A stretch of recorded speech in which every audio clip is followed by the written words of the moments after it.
On va avoir une partie théorie très courte et ensuite on va passer tout de suite à la pratique sur les problèmes que vous allez résoudre. Sauf que là on va passer un cran par rapport à hier. J'ai apporté pas mal d'éléments, là je vais vous apporter pas mal d'éléments.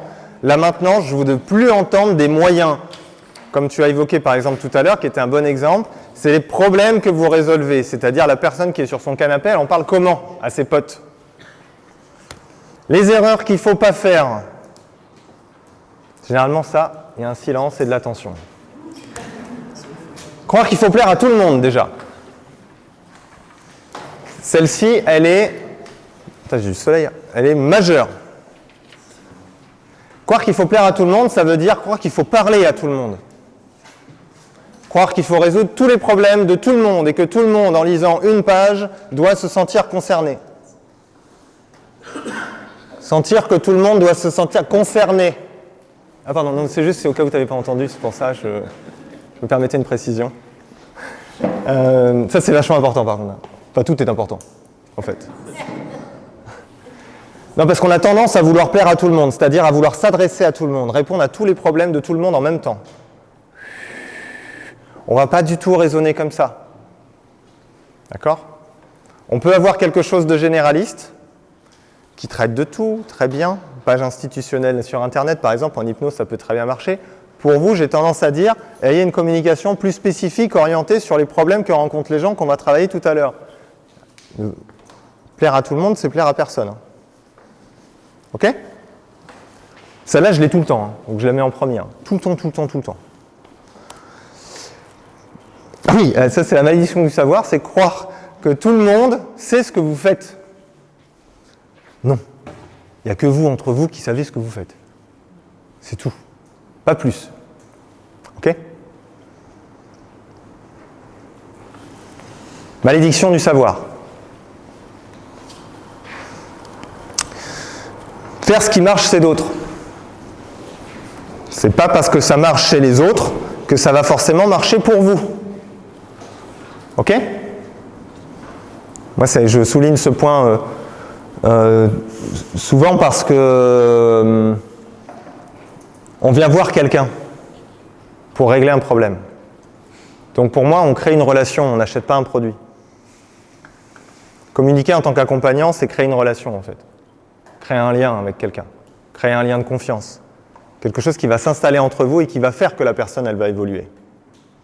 Donc on comprend bien qu'on a tous des manières différentes de créer un lien. Ok ? Alors c'est pas toujours évident de s'assumer, d'assumer son style, d'assumer sa singularité, surtout au début, c'est normal. Mais évitez-le, lui il a fait comme ça, je vais faire pareil. Évitez-le si possible. Et je suis sympa ce matin, ça va pas durer.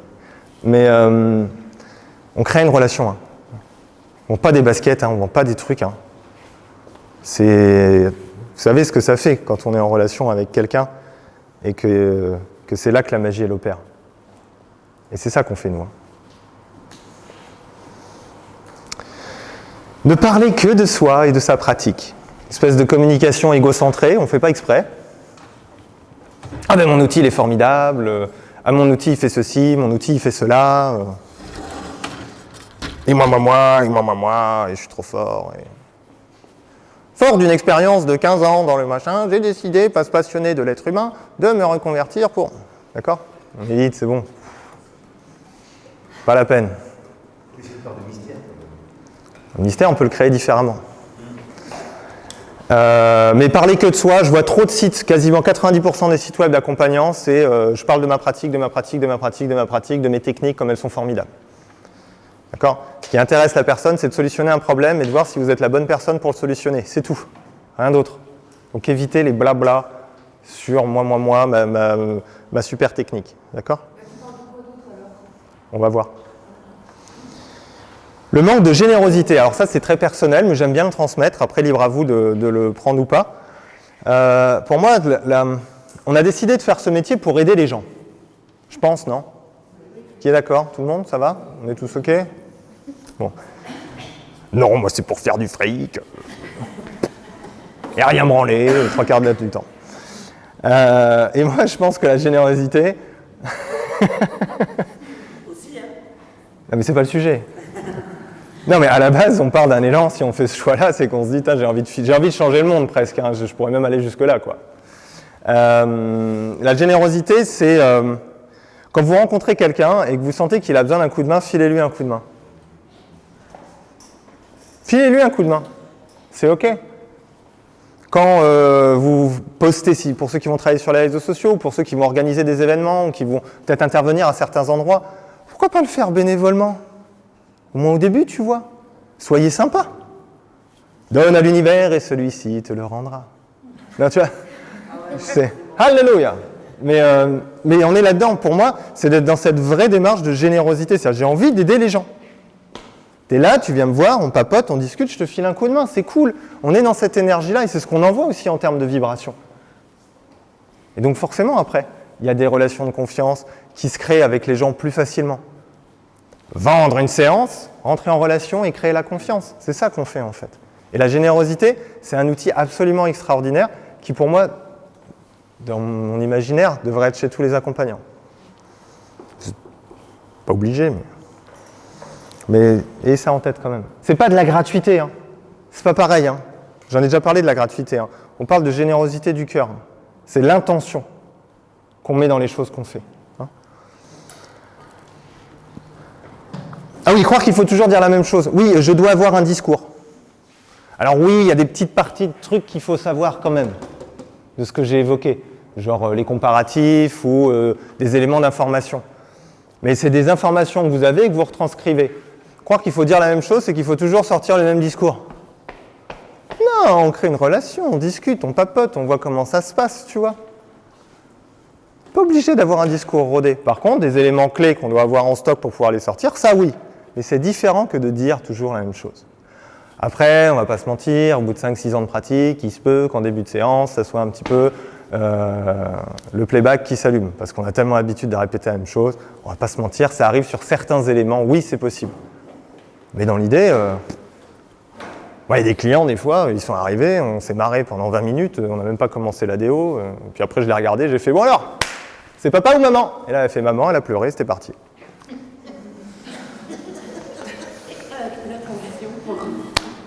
Mais oui, parce qu'il y avait un lien fort. Confiance XXL, facile. Relation, j'avais piffé à 10 km, et donc voilà. Mais ça, c'est avec le temps, tu vois. Mais évitez de croire qu'il faut toujours avoir un truc en boucle, un jukebox. Non, c'est pas la peine. Putain, mais je n'arrive pas à gérer le truc là ce matin. Oui, elle ne peut pas suffisamment connaître sa cible. Et c'est ça, là on rentre dans le sujet. Il y a une méconnaissance fondamentale, et c'est normal, de ce qui se passe chez les gens que vous allez accompagner. Une méconnaissance de ce qui se passe chez les gens que vous allez accompagner. Et c'est là où je parlais de développer son expertise. On a commencé à l'introduire hier, tu vois. Quelqu'un qui dit « Oh là là, mais moi j'ai peur des charlatans ». Ok, qu'est-ce qui se passe à l'intérieur de quelqu'un qui se dit « c'est un charlatan » ? Qu'est-ce qu'elle vit ? Qu'est-ce qui se passe chez elle ? Qu'est-ce qui pourrait l'amener à se dire que ça vienne à l'idée ? Le charlatan, ça pourrait être un autre mot, non ? C'est ce mot-là qui sort. Et ça vient aussi avec l'expérience, mais soyez curieux. C'est pour ça que je vous disais beaucoup à tous hier, posez des questions. Et poser des questions, c'est pas non plus trouver des questions complètement alambiquées. Poser une question, c'est que ouais, moi j'ai peur des charlatans. Une question, un exemple. Ah bon ? Et vous laissez venir la suite. Ah bon ? Charlatan. Bah ouais, tu sais, c'est-à-dire ? Pas plus, hein. Vous n'êtes pas obligé de sortir des questions complètement tarabiscotées. Et, ah bon ? Bon. Même le non-verbal, bon. Ça marche, hein ? Simple, hein ? Ce qu'on appelle le métamodèle au passage, hein, si ça vous intéresse de creuser. Hein. Le métamodèle.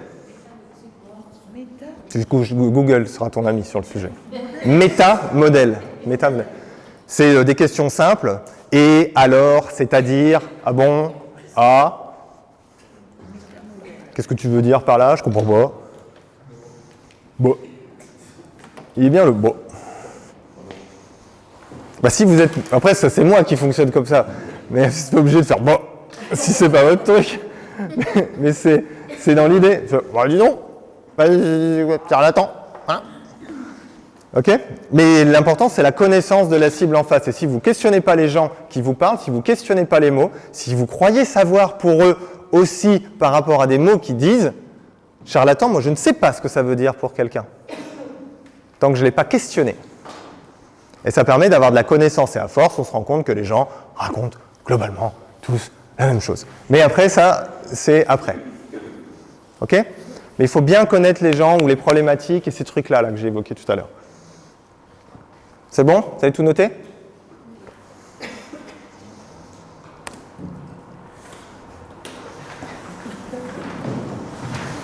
Elle est cool cette image, hein ? J'adore. Avec le t-shirt de J'ai trop de fou, là. Et si on parlait... Ouais.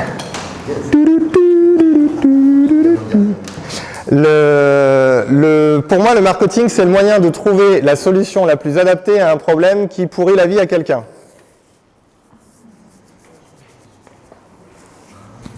Ça permet, le marketing et la communication, ça permet qu'une personne, elle comprenne que « Oh, en fait, c'est ça ma solution.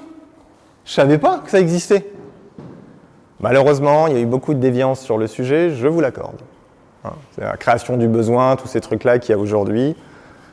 Bon, moi, c'est pas ce que je vais vous apprendre ici, ça m'intéresse pas du tout cette affaire-là. Mais l'idée, c'est de comprendre quand même que le marketing, c'est pas dégueulasse, que la com, c'est pas dégueulasse, que c'est un moyen de pouvoir apprendre à exprimer quelque chose qu'il y a en nous, qu'on a envie d'exprimer aux gens, en disant « Moi, j'ai envie de changer le monde », et que la personne comprenne que la manière que vous voulez changer le monde, ben, ça peut peut-être lui filer un coup de main. Et c'est là où le marketing va être très utile. Ok ? L'idée, c'est de convaincre notre client qu'il va gagner du temps en travaillant avec nous. Parce que tout ce qu'on propose, c'est pour gagner du temps. Ça va ce concept ? Ça va ce concept ?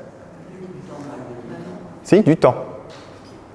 Tu te sens pas bien et seul dans ton canapé, tu prends une tablette de chocolat, instantanément, tu gagnes du temps sur aller mieux. Eh ouais, mais c'est ça l'idée, c'est que tu as un gain de temps. On pourrait, et franchement, quand on a un problème, on pourrait lire des bouquins, faire une espèce d'autothérapie, prendre le temps, méditer, tous ces trucs-là, on pourrait. Ça prendrait peut-être 10 ans, mais on s'en fout. Non, on va voir un thérapeute parce qu'on va vouloir gagner du temps. Et c'est ça l'idée. On va voir quelqu'un pour gagner du temps. Vous venez ici pour gagner du temps sur le développement de notre activité. Vous pourriez vous taper des tutos YouTube, lire des bouquins, vous auto-former et faire tout ça, on est d'accord ? Bah non, je gagne du temps, je me fais 2 jours. Okay ? C'est une approche importante, la notion de gain de temps dans ce que vous proposez. Hein.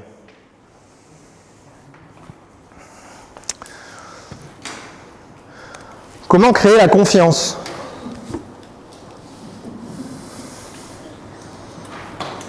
Bah quoi ?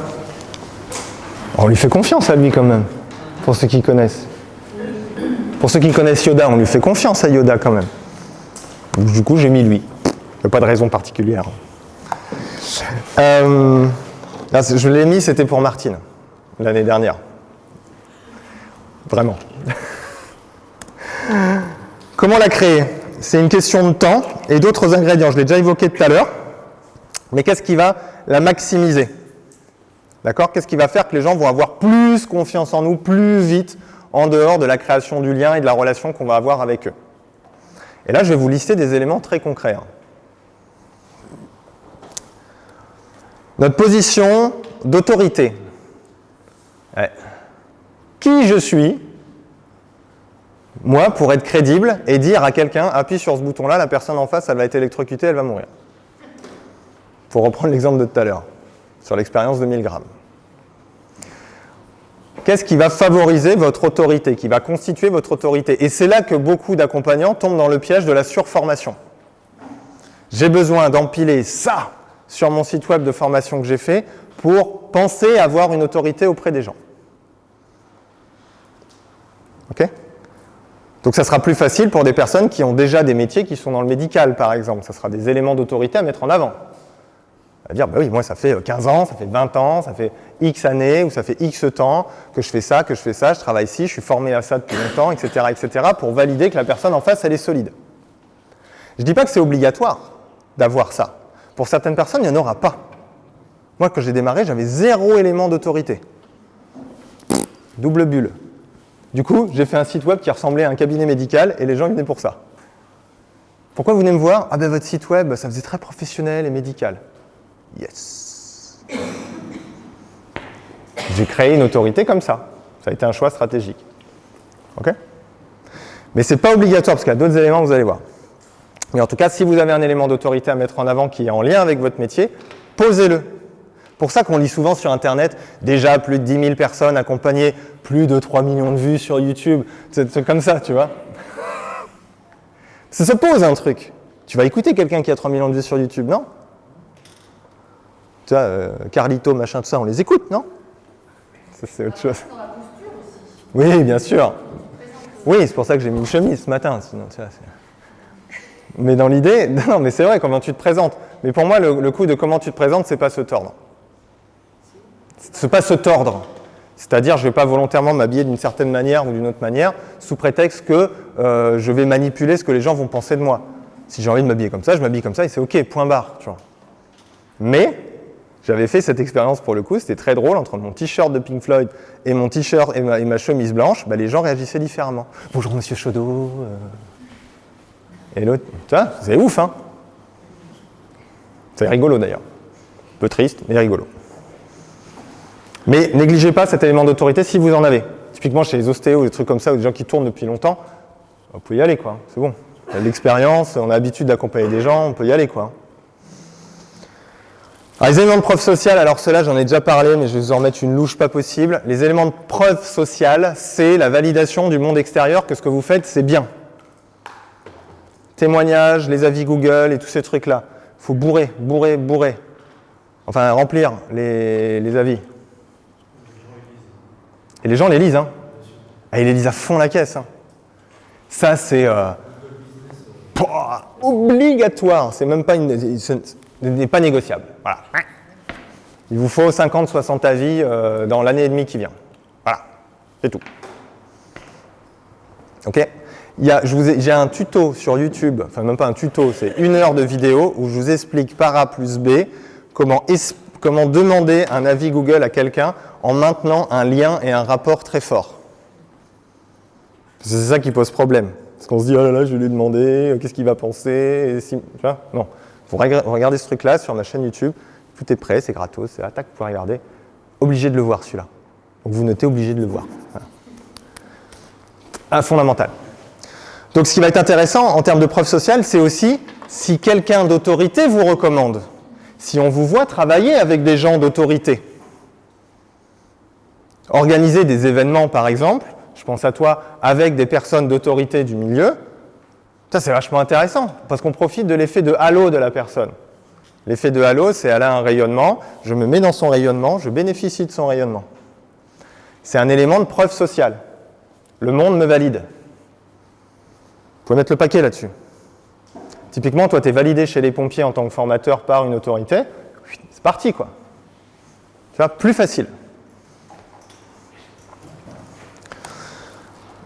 Alors, l'appréciation. Pour vous, c'est quoi l'appréciation ? Dans un élément qui crée la confiance.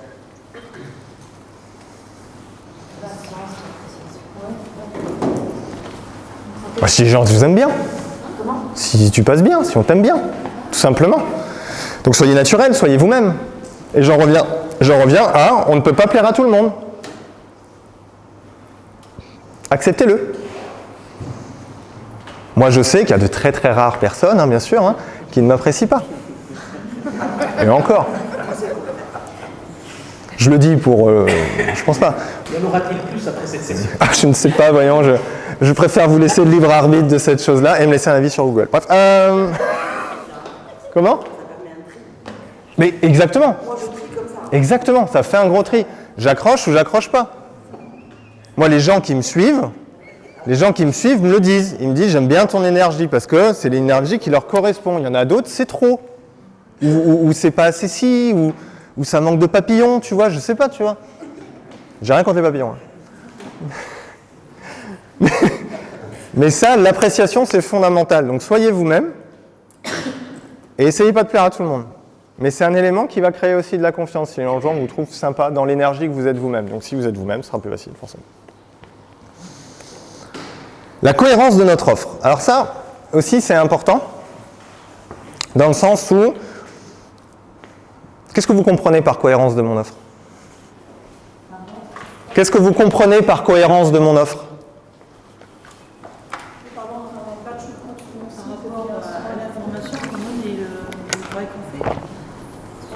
Faut rester cohérent, quoi, tu vois. Ils vont pas de la... J'aime bien l'exemple, il est parfait. On vend pas un plat de choucroute alors qu'à côté on fait des soins, quoi, tu vois. Faut être cohérent, quoi. Tu vois, faut être cohérent entre son discours aussi et ce qu'on propose. Et son énergie. Son énergie, et puis selon où on vit, que les gens soient en adéquation avec ce que tu proposes aussi. Bien sûr. C'est vraiment un souci de cohérence. Et c'est là où les éléments que j'ai évoqués avant dans les erreurs, faire ce que les autres font, etc., sont des pièges. Parce que peut-être que ça ne sera pas cohérent avec vous-même, que ça ne sera pas cohérent avec votre offre, votre manière de travailler. Sauf que vu que vous avez pompé le truc qui a bien marché chez l'autre, vous n'allez pas être cohérent dans votre communication. Et ça, quand on ne sent pas la cohérence, ah putain, c'est un truc de fou. Faut être cohérent.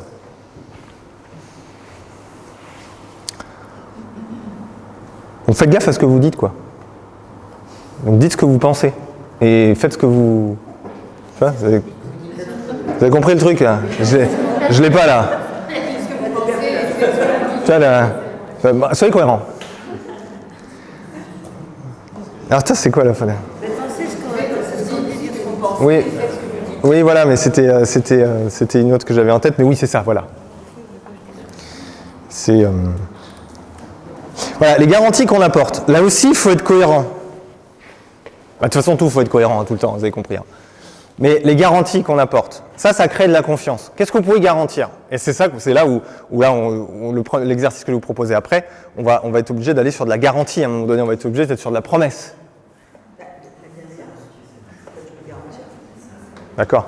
Je suis un thérapeute, je suis un gros connard, pas bienveillant. Non. Mais oui, mais je veux dire, par exemple, la bienveillance, moi j'ai un problème avec ce terme-là. Parce que, un, je pense qu'il est surutilisé et qu'il ne veut plus rien dire. Et de deux, je suis un thérapeute à l'écoute. Ah bah tant mieux! Tu vois? Et en fait, souvent, je le lis tout le temps, ça. Hein. Je suis à l'écoute, je suis bienveillant et je fais un accompagnement personnalisé. Donc je caricature l'inverse. Hein. Je t'écoute pas, j'en ai rien à foutre de ta gueule et j'applique ma méthode. Tu viens? Donc, du coup, non mais je dis juste en termes de com, évitez des évidences, tu vois. Faites sentir que vous êtes bienveillant. Faites sentir que vous êtes à l'écoute. Faites sentir que ce que vous proposez s'adapte à l'autre. Vous n'avez pas besoin de le dire. C'est comme les gens qui disent « Non mais moi je suis très humble ». Déjà si tu le dis, pourquoi tu as besoin de le dire? Pourquoi tu as besoin de te justifier auprès du monde à dire que tu es humble? Tu vois? Donc ça, c'est des éléments, je rebondis dessus parce que c'est super intéressant, mais évitez ça, ça sert à rien. Faites-le sentir. Ouais, pas besoin. Et voilà, et qu'est-ce qu'on peut garantir? Donc ça, on va le travailler sur les offres et sur les propositions, parce qu'il y a fondamentalement des choses à garantir. Je vous ai donné un exemple hier par rapport à ce que moi je propose. Je ne vous garantis pas que vous aurez des clients, je vous garantis que vous allez vous bouger le cul. Et vous achetez, bouger le cul. Et ça, je peux le garantir.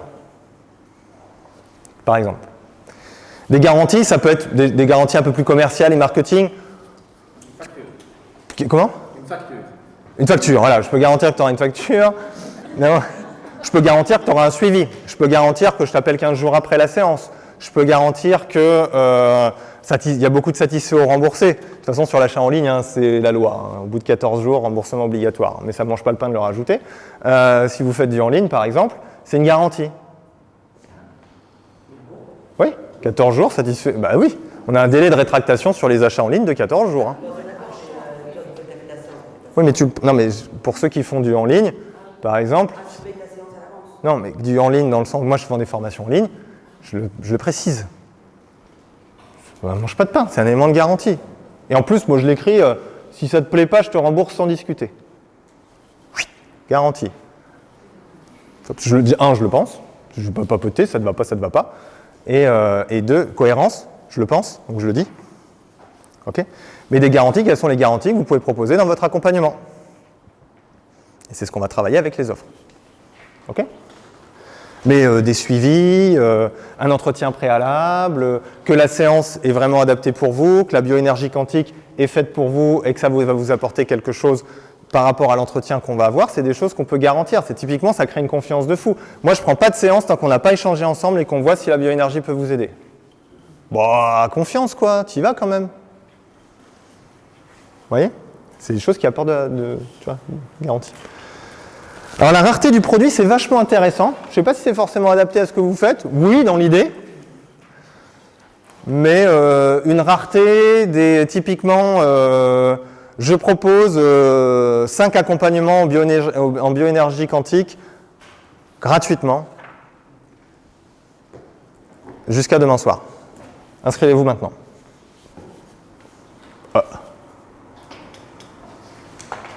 Sympa. On récupère des contacts. C'est rare, c'est court, bloqué dans le temps, ça amène plus d'engagement. La rareté de votre produit, ça peut aussi mettre en avant comme quoi la bioénergie quantique, c'est un truc super high level et on est très peu en France à le faire. Ce qui est le cas. Ce qui fait que les personnes doivent d'abord valider que la bioénergie quantique est quelque chose de crédible. Mais la rareté, oui, vous n'êtes pas beaucoup, c'est une force. C'est pour l'exemple. Je ne dis pas qu'il faut forcément le mettre dans votre communication, mais c'est pour illustrer la rareté du produit. Alors, c'est un petit bonus. Pour moi, c'est faire adhérer mon client à ma philosophie. C'est-à-dire, voilà comment moi je vois le monde et voilà pourquoi je fais ce métier. Et le faire adhérer à cette philosophie-là. C'est souvent assez facile, plutôt que d'essayer de justifier ce qu'est la bioénergie quantique. Des fois, moi, si j'ai décidé de faire ce métier à un moment donné, c'est que je pense qu'on a tous besoin à un moment donné de dépasser un cap, un stade. Et que dans ce cap-là, à un moment donné, on a tous besoin d'un coup de main. Tous à un moment donné. Et ceux qui essayent d'avancer seuls, c'est très souvent difficile. Moi, je crois dans un monde où le truc des lanternes que je vous ai montré, c'est un aspect philosophique. On a tous une lanterne qui brille, on a notre place là. C'est un aspect philosophique. Vous adhérez à ça, c'est déjà un pas vers la confiance. Vous voyez l'idée ? Donc ça peut être un élément comme ça, ce en quoi vous croyez. Ok ? Chose qu'on va un petit peu travailler cet après-midi. Mais voilà, c'est après votre why, tu vois, votre pourquoi. Et ensuite, faire adhérer au processus et à la méthode. Alors ça va être... là, on va y aller tout de suite. Faire adhérer au processus et à la méthode, c'est est-ce que j'adhère à ce que mon problème va être résolu grâce à la bioénergie quantique ? Je suis OK avec ce truc-là. Et ça va être un élément fondamental.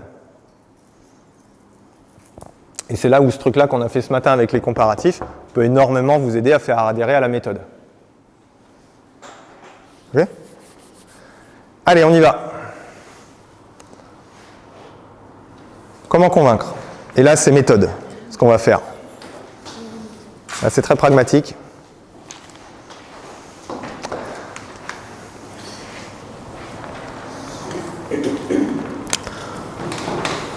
Point A.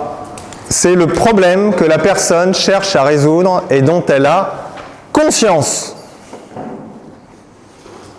Donc le côté, c'est un problème karmique. Si elle n'en a pas conscience, ça va être chaud. Si elle en a conscience, ça va être facile. Parce que vous êtes la méthode qui permet ce que vous faites. Vous faites des libérations karmiques. Oui ? Non ? Un peu ? Non mais il s'en fout, il est sur les réseaux sociaux lui. Je suis là, t'écoute. Lien d'âme. C'est à eux de Ouais, d'ailleurs, tu as raison, effectivement. Ouais. Ouais. La raison, elle a un problème, mais elle n'a pas forcément conscience de la... Voilà. Et, exactement. Et souvent, on a tendance à raisonner en processus, comme c'était évoqué tout à l'heure. Je te reprends l'exemple, c'était vraiment ça. Ce qui va nous intéresser, c'est pas, elle se dit pas, j'ai besoin de libérer mes ressources intérieures, j'ai besoin de dénouer les schémas répétitifs dans mon existence, probablement liés à un lien énergétique que je dois avoir avec ma voisine. Elle se dit pas ça. Elle se dit quoi ? Dans son canapé, avec ses potes, à l'apéro. Je veux me débarrasser de ça. Oui, mais il faut qu'elle en ait conscience. je vais pas bien, ou c'est quel genre de pas bien, je suis angoissé, tu vois. Et c'est ces mots-là, en fait, qui sont à ce point-là. Si vous n'avez pas l'information, je parlais de connaissance client tout à l'heure, du point qui est évoqué par la personne, ça va être plus compliqué. Et c'est là qu'on va rentrer dans des lieux communs. Tu vois, genre, c'est comme les gens qui disent « je suis boulimique ».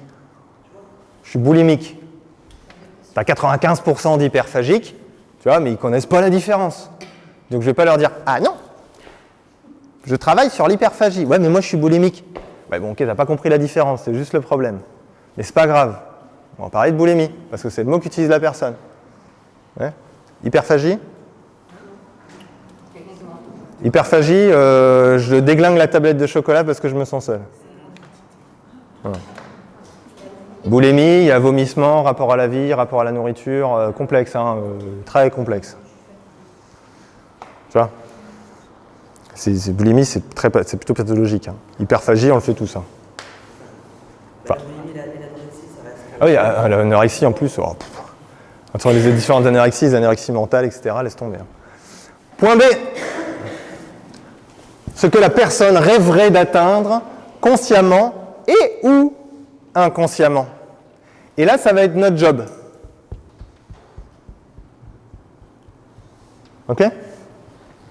Notre job, ça va être soit de le faire exprimer ou de lui mettre en lumière le point B qu'elle aimerait avoir. C'est-à-dire l'état désiré. Qui n'est pas la résolution de son problème, j'ai plus de problème, ça on s'en fout. La résolution du problème permet quelque chose dans sa vie. Quoi ? Comment ? Global. Tu arrives à t'identifier à mieux-être, toi ? Ah, identification. Eh oui, il faut que la personne puisse s'identifier à ce truc-là quand même. Il faut qu'elle fasse « Ah ouais !»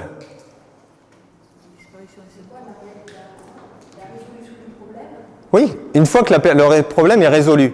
Le point B, c'est qu'est-ce que je vais vivre quand le problème sera résolu. Quand je serai passé de ça à ça, ici, je vais vivre quelque chose. Ouais, ça peut être une libération. Mais là, on va être spécifique par un propre problème. C'est-à-dire ton point A, il faut qu'il soit plutôt précis. Et du coup, ton point B va le devenir tout autant. Tu vois l'idée ? Exemple. Un point A que vous pouvez résoudre en bioénergie. Vous avez un peu bossé quand même hier. Hein. L'angoisse. Ok, donc je suis angoissé. Dans quel contexte ? Ok, avec la voisine. Je suis angoissé avec la voisine. C'est invivable. J'en ai marre. J'ai l'impression d'être ou de me sentir envahi. Ok. Tu vas réussir à prendre du recul. Non, ça c'est un moyen. C'est un moyen. La condition liée, détachée. Détaché, libre, qui permet de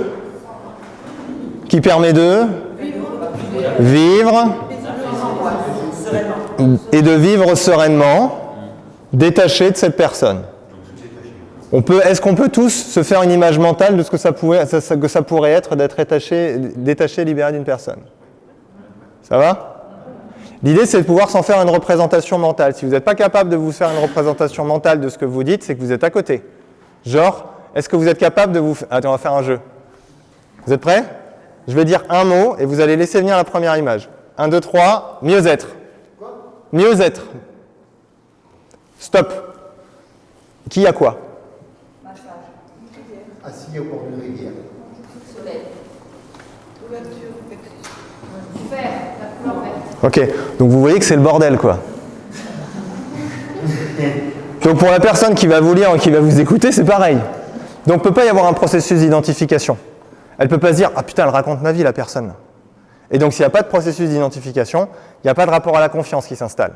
Et elle ne va pas pouvoir commencer à se dire « Elle va pouvoir résoudre mon problème à moi ». On pourrait faire pareil sur angoisse. 3, 2, 1. Angoisse, une image. Stop. Un truc partageable. Par exemple, un truc qui vous angoisse, qui est venu. Noir. ne. Donc vous voyez que là aussi, on est parti encore dans quelque chose de différent. On pourrait jouer comme ça pendant des heures, j'adore.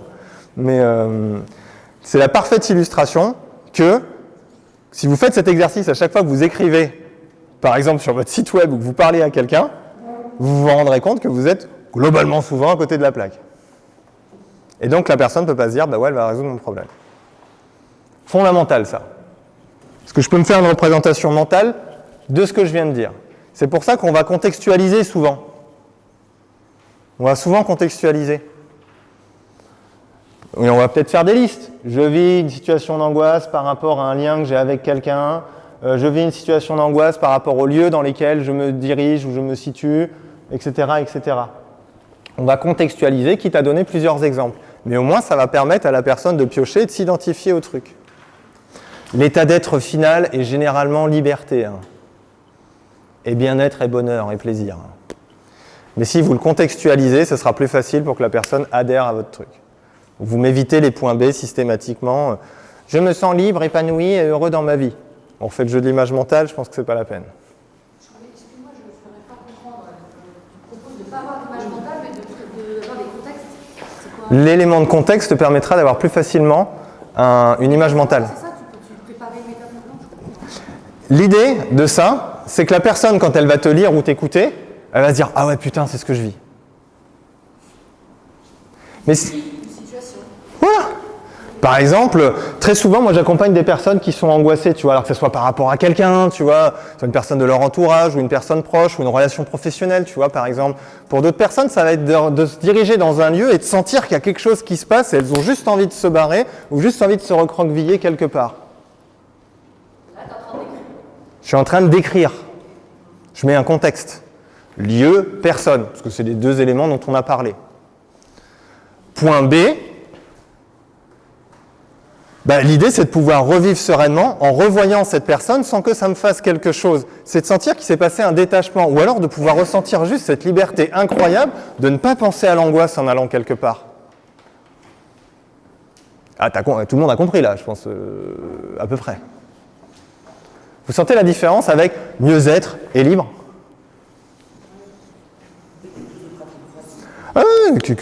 Qu'un enfant de 5 ans peut comprendre. Les métaphores, ça marche bien aussi. Ah oui, tu peux y aller. Hein. L'histoire du puits, là, où on lance une corde, etc. Les analogies, tu peux y aller à fond la caisse. Alors les analogies, ça marche à fond la caisse. Mais là, quand vous allez être en communication sur des gens qui veulent résoudre des problèmes, l'analogie, elle va plutôt se situer là. C'est-à-dire dans la méthode. Parce que là, elle va faire « Ah oui, oui, oui ». Là, elle va faire « Ah oui, oui, oui ». 2 oui. Et l'objectif, c'est d'avoir 3 oui sur oui, oui, oui. Ici, là. Et c'est là que tu vas pouvoir utiliser les analogies. Moi, ce que je propose, justement, pour t'amener là, c'est un peu comme un puits. Là, tu es dans le fond du sac, là. Et moi, l'idée de ce que je propose, c'est de te mettre une corde pour que tu puisses grimper. Mais je ne vais pas tourner la manivelle tout seul. Hein. Alors, gaffe aux analogies quand même. Hein. Il y a énormément de présupposés, travaillez-les. Hein. Parce que sinon, vous activez les positions de victime et tout le tralala. C'est comme la métaphore du bateau. Tu es en train de te noyer, je te balance une bouée, tu te démerdes. Je ne vais pas plonger dans l'eau avec toi. Hein. Parce que sinon, on va se noyer tous les deux. Principe de base. D'accord ? Donc vos analogies, elles peuvent être intéressantes ici, mais c'est là où vous allez avoir beaucoup plus d'écoute sur votre méthode. Parce que la personne aura validé les différents éléments.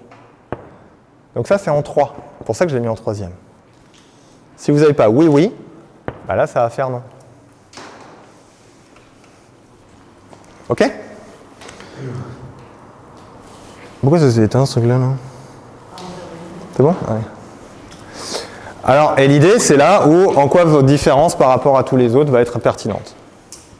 Ce qu'on a évoqué ce matin. C'est à cet endroit-là que ça va être vraiment le plus pertinent. Parce que, voilà, contrairement à un psy, moi, je vais travailler là-dessus. Parce qu'un psy, c'est un peu comme une loutre. Quand elle est... Non, là, je me perds. Mais, tu vois, c'est... une analogie, quoi. Tu peux balancer une analogie pour le psy, comme tu peux balancer une analogie pour ta propre pratique, tu vois.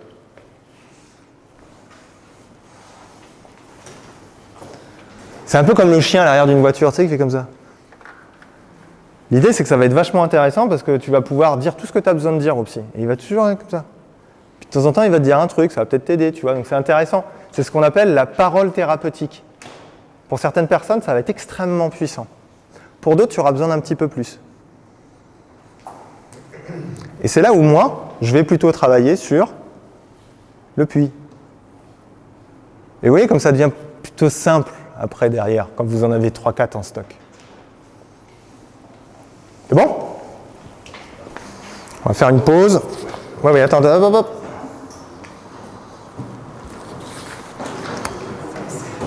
Mais la clé, c'est avec qui je vais avoir envie de travailler. Et on va commencer à partir là-dessus juste après la pause. Et si vous avez des questions,